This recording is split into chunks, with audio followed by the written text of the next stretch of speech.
Welcome back to the My Online Schooling Podcast, the place where we talk to staff and parents and pupils to find out more about life at the online school. Now, in this episode, we're rowing across the Atlantic, more specifically from the Canary Islands to Antigua, and we're doing it in support of a charity called Reverse Rett. Rett syndrome is a postnatal neurological disorder which most often affects girls around the age of 12 to 18 months. And My Online Schooling is a proud sponsor of a team of 5 people who, in December 2021, will be rowing across the Atlantic. So we speak to Ian Baird, Duncan Hughes, Fraser Potter and Clive Rooney. There is a 5th called Ross McKinney who couldn't join us this time, and they're about to explain to us what it's going to be like for them all to row across the Atlantic, why it's important to have the support of organisations such as My Online Schooling, and just what this rare condition is, which is the focus of the team's fundraising efforts. That's all coming up in this episode. Let's get to it right now. Come with me while we meet our crew.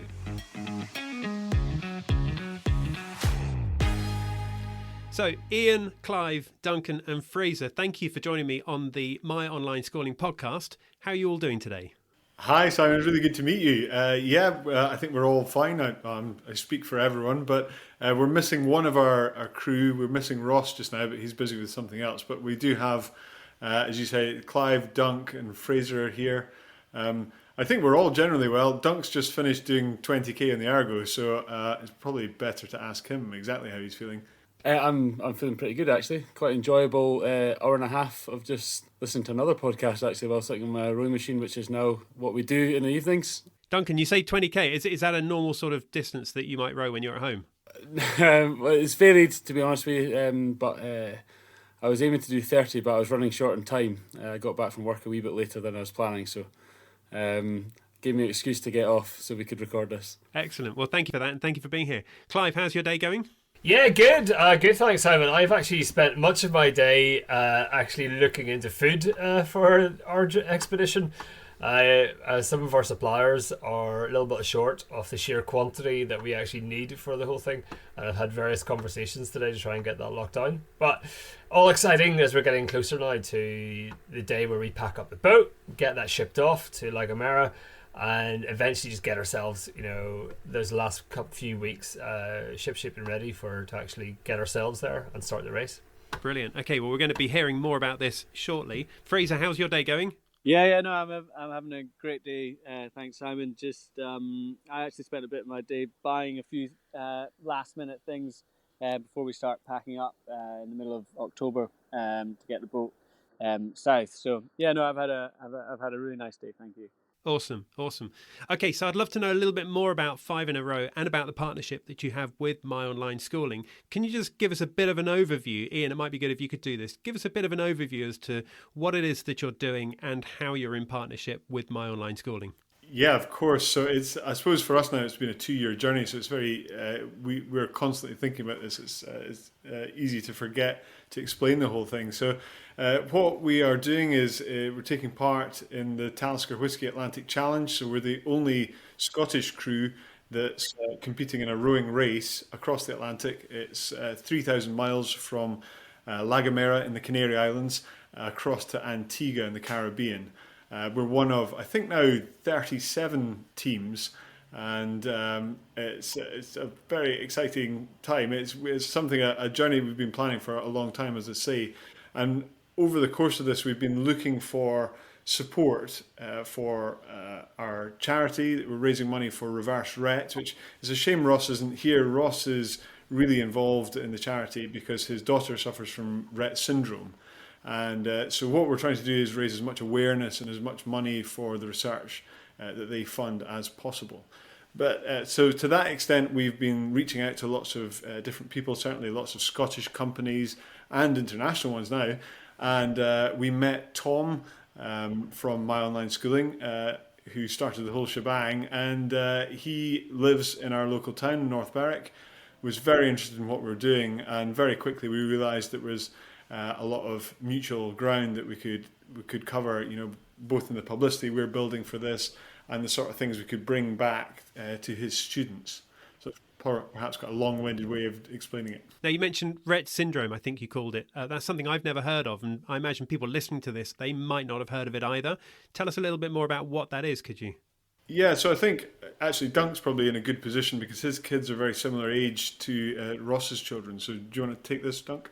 Yeah, I guess the reason you've not heard of it is because it's thankfully quite a rare condition, but it's a sort of degenerative neurological condition that primarily affects young girls, and it can be totally undetected until they get to about 18 months, and then they find that their development, they stop hitting landmarks in terms of their development as kids, and then start to go backwards in terms of being able to sort of sit up and communicate. So it's a bit like being locked inside your own body, unable to communicate with anything or anyone. Sorry, and it's a really cruel condition. So so Ross's daughter is a similar age to my kids. So I've known her since she was a baby, and just to sort of see all those landmarks pass her by has been really quite grim. So so Reverse Rett is a very small charity. It was started up by parents whose daughters have Rett syndrome, and they're working on a cure for it. Thank you for that, Duncan. And I imagine that being a small charity, any kind of help in terms of funding and anything that you're doing is always going to make an even bigger difference than it would have otherwise made. So thank you for explaining all of that to us. Now, I read online that you're doing this race and you're doing it unsupported. Tell us a little bit more about what that means to be unsupported. Clive, you're talking about food earlier. I don't know whether you're in a good position to answer that for us. Yeah, certainly. So unsupported literally means that we have to carry everything to sustain ourselves for the whole journey. We are prepping ourselves to be, Atlantic Campaigns, actually, who are the race organisers. They insist that a 5-man crew or 5-person crew has to be able to sustain themselves for 55 days at sea. And although they do have 2 40-foot yachts out sort of tacking between the field of participants, it is unsupported. They will not give any support in terms of giving you water rations or food. The only thing they're really there for is make sure that you're still in the race, and that if your race beacon were to die, then they may pass one to you throughout the race. So in terms of being unsupported, that means that we have to have all our food. We're going to have circa by 1.4 million calories on board to sustain us for 55 days. Wow. Which boils down into, if you excuse the pun, 1,100 freeze-dried rations and 275 snack packs, which, quite honestly, the snack pack would probably sustain me for a week in terms of snacks. But the average rower loses between 10 and 15 kilograms throughout the whole race, and what the race organisers are trying to do with the calorie count is to try and make you eat to try and sustain rather than dwindle away into nothing. That said, with our food, we also have to sustain ourselves with water as well. We have a desalinator on board, which takes seawater, pumps it through a high pressure membrane, and it spits out the brine back into the sea, and then leaves us with fresh drinking water, which we use then to rehydrate our freeze-dried rations and to drink during the day as well. Thank you for that, Clive. How does it work then in terms of the shifts that you take? I mean, are you all rowing at the same time, or do you take it in turns for sleeping and rowing? How does that work? Fraser, do you want to cover this? Yeah, I'll jump in here. So we have the ability to have 3 up at any one time. So that's 3 rowing at any one time. We're going to have 3 different shift patterns that we're looking into at the moment, depending on the conditions. So if the conditions are really favourable to have 3 rowers up, then that's what we'll do. If it's not favourable to have 3 up, then we'll put 2 up, just to give ourselves a little bit of time to do some maybe boat maintenance or personal maintenance, or just have a little bit more of a rest. We're looking at the main shift pattern, sort of 2 hours on, 2 hours off. There's not much space on the boat. So this, to me, sounds like pretty much character building stuff, and not exactly living a life of luxury as you transport yourselves from one place to another. How important is it that you all work properly together as a team? Because clearly you're going to be in this small space together. How's that going to work together as 5 of you do this in such a small space? You're right. It's utterly crucial because the boat's about 8.5 meters long. Wow. With the cabins, we can just about, it's comfortable for maybe one at a time. But if we ever have to go into parachute anchor, if the weather is just too bad and it's pushing us backwards, we have to try and cram all 5 of us into 2 cabins that are not designed for that many people. And so there's going to be a lot of tensions, but we've been very lucky that quite a lot of people have helped us. We've gone through there's a management company have very kindly put us through a Belbin survey and given us some team building stuff to just identify, what everybody's strengths are. So we're all aware, and then we're also all aware of where we might need a bit of extra assistance. And we have given ourselves different roles in the boat, but ultimately, and this is part of the Atlantic Campaign's thing, we all have to be masters of everything. Because if somebody gets chronic seasickness and they're the only one who knows how to work the water maker, then that's terribly bad news for everybody else. But yeah, it's gonna, the tempers are gonna fray a bit, and we're gonna be strained. But hopefully, we've got the tools to get past it. And really, one of the most horrendous things I think is the toilet facilities. But we don't have to talk about that right now. I think that could be a big strain on everybody. Okay, probably best we leave that subject for the moment. Suffice to say that I imagine you'll be looking forward to using proper bathroom facilities when you reach mainland. Is that right? Absolutely, and being able to do it without making eye contact with other people would be tremendous. Okay. I do think actually even referring to the holding cells, the cabins as such as we are going to have is, I'm sure the listeners are dreaming up, Phileas Fogg crossing the ocean and dipping into his cabin for gin and tonic.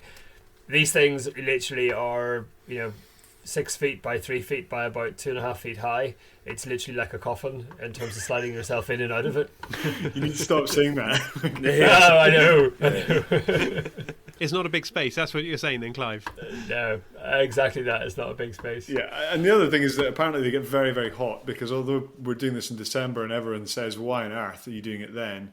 The trade winds are favourable. We're going to be down sort of around the equator, so it's actually going to be really super hot. And certainly the stern cabin is supposed to be like an oven throughout the day. So that's going to add a little bit of extra attention to the whole thing. So, Ian, you hinted at the fact that there are going to be times where you might get on each other's nerves just a little bit. How are you going to stay motivated and inspired, especially during those times? It's a good question. I think actually Clive's a good one to mention this, because we applied to a local grant, and a lot of it was about how we were setting out our stall to inspire children to be able to do things. But I'll let him talk about that. Yeah, so as part of what we've been doing in terms of the preparation to get to the start line, we've been doing some prep with a sports psychologist, and she's been trying to help us unlock, I suppose, what our own inner goals are, and make us all aware of each other. And that's helping us then to be able to say, whenever somebody has a tough day, Ian, remember, this is what you're doing this for. Dunk, you're doing this for your kids. But those are our own personal goals, and what we've been able to build is a campaign that has 3 main targets. The first of which is to really inspire kids locally, and with this partnership with My Online Schooling, we're able to now send that on a global scale as well. We hope that the kids who are listening to this from My Online Schooling will be inspired by it and take up challenges that may not necessarily be within their comfort zone. The second thing is as we talked about already, is the charity and raising awareness and valuable funds for the charity. As Duncan referred to, reverse Rett's very close to us in terms of motivation for us. And then the third thing is really just to be competitive as well. 4 of us compete regularly for our local skiff rowing club here in North Berwick. We're all incredibly competitive, and we want to put ourselves in the best position possible to be as competitive as possible during the race itself. And I think those things, like the wider campaign goals and our own personal goals, I think will be where we reach into the locker for help whenever it comes to keeping each other motivated through actually the tough days. And there will be tough days. Those first few days at sea are really a very big shock to the system in terms of the environment that you're entering into. It's not It's not that we can go out and set ourselves a task and say, right, let's just do a practice 40-day row around the UK or something. That's just not feasible. This is a one-off, and really we're not going to know what we're into until we're actually there, unfortunately. Clive, tell me a little bit more about that. You mentioned that you can't really go and do much testing out, in that sense, but why not? Because I'm thinking people who are listening to this might think to themselves, well, maybe they could just go out 50 miles and then come back. How does it actually work in regards to training? So again, we keep on referring to Atlantic campaigns. We should qualify they are the race organisers for the Telescope Whiskey Atlantic Challenge. As part of our qualification to get to the start line, we actually have to do 120 hours of rowing. 35 hours of those have to be done at night, and so we do go out and do training rows, but they're not going to be in the mid-Atlantic. They are a few miles off the coast of Scotland, and where the conditions, to be honest, are probably relatively benign in comparison to those out in the mid-Atlantic. It's very different conditions, and we have to be really respectful of our boat as well. Mm-hmm. We can't just throw it into the conditions just for the sake of it. It is our number one asset to competing, and we need to make sure we get it to the start line. So we have to be quite careful about how we treat it and how we use it through our training, which we always have to have our one eye on when we're getting the training hours done. It's true that it's actually much more dangerous for us to be launching the boat around the coastline than it will be to have it out at sea. There's not really, hopefully, that many things to hit in the middle of the ocean. And one of the key parts of this is at the end of this, we will be selling the boat on, and all the proceeds from that sale will be going to the charity. So we need to keep her in as good a nick as possible. Ian, people in the past have achieved some amazing things in boats, and many of the people listening to this podcast might remember the likes of Ellen MacArthur. To what extent are achievements like that important for young people today? Well, I think they are, but I think more importantly, and it's something we come back to when we're talking about inspiring the local kids, is none of us are elite athletes. We're not, we're not from fabulously wealthy families where you would normally expect these adventurers to come from. And that's what we want to show, is that you can, working together, get yourself into the situation where you can give yourself this challenge. And yeah, I think it's important for kids these days, kids at any age. I would say that there's a lot of people who enter this race who are actually considerably older. And Frank, who did it last year, who's 70 years old and did it as a solo, was a great inspiration to people around the country. And he raised a lot of money. He raised over £1 million for his chosen charity. Wow. Yeah, it's difficult to say how big an impact it will have. I think personally it's going to have a massive impact on us ourselves. And the race organisers say that there's a huge number of people change their career paths after they've done a row like this. And a lot of that's to do with it's not just a jump in the boat and go. This has been 2 years in the making for us.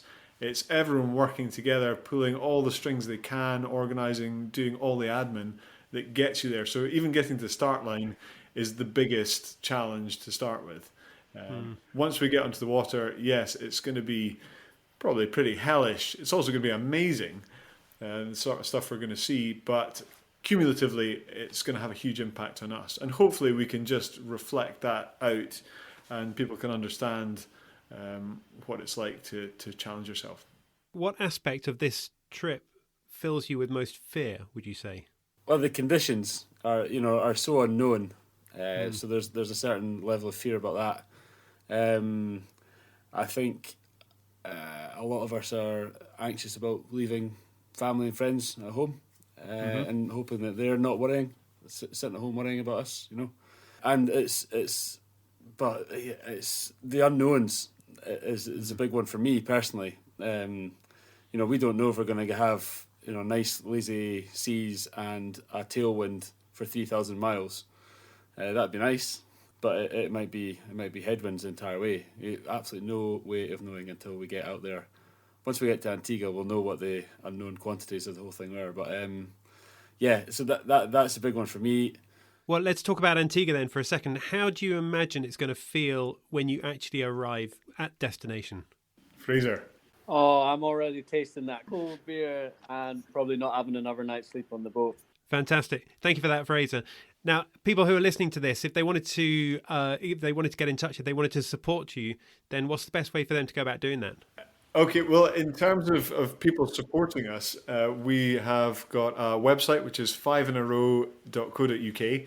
And on that there are links to all our social media channels. We've also got links there to our GoFundMe page, which you can donate to any amount you want, any amount you can manage. We've also got, still available, a range of different sponsorship options. So, for instance, you can become a stowaway and get your name and perhaps even your face emblazoned as a sticker on the boat, something for us to look at while we're going along. If you happen to own a multinational company and you've got a few million to spare, we can wrap the boat completely in your design, whatever you would like, as long as it's reasonably PC. So lots of different options to help us out there, but it would be really good to check out the website. We've got a blog there as well, lots of updates and videos and things for them to look at. And that's 5inarow.co.uk, 5inarow.co.uk, so that's FIVE in a row.co.uk. That's correct. Excellent. Well, look, all four of you, thank you for being here, and thank you for giving up your time and talking to us about this. It's great to hear what you're doing. It's great to hear you're doing this in partnership with My Online Schooling, but it's great to hear why you're doing this as well. And I wish you all success, including Ross as well, so I'm sure it'll all go very, very well. I'll be thinking of you on the 12th of December, which I believe is your planned departure date, and anyone listening to this who's willing to support, you've shared the ways that they can get in touch, so thank you for that. No problem at all, Simon. Thank you. It was really good to speak to you. So that was Ian, Duncan, Fraser and Clive. Thank you to you all for joining us on this episode of the Schools Podcast. Don't forget, if you'd like to know more about the race and the fundraising, then visit 5inarow.co.uk to find out how you can support them all. Or you could contact My Online Schooling and they'll point you in the right direction. Now, usually this is the time when I tell you to follow the Schools Podcast channel, but, I don't want to take anything away from what these five are doing. So if you're going to go anywhere after listening to this podcast, then go check out their website, sign up to their updates, and if you can, think about choosing not to buy that coffee tomorrow morning, but instead to donate that money to the team who are supporting Reverse Rett. What a team. A real privilege to talk to them all. Thank you for listening, and we'll see you next time. Bye for now.